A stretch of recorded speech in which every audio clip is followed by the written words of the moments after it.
দেখি। Hello guys, আমাদের একটা পরিষ্কার করার আছে, এই যে পরিষ্কার করছে। একজন কাটানদার আছে, কাটাকাটি করছে।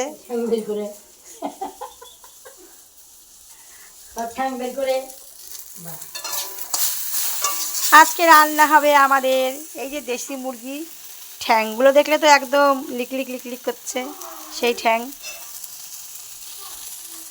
কলমি শাক ভাজা,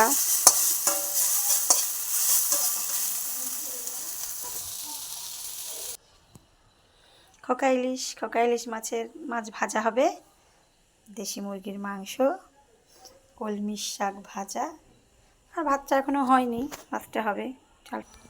বন্ধুরা, তোমাদের একটা জিনিস দেখাবো, তোমরা দেখো। মাছের মাংসের মধ্যে, দেশি মুরগির মাংসের মধ্যে এই যে ডিমগুলো ছিল, ডিমটা কেমন তুল তুল তুল তুল করছে। আজকালের মধ্যেই পারতো, আজ না হলেও কালকে হয়তো পারতো ডিমটা। আমি তো মাংস না দেখে অবাক,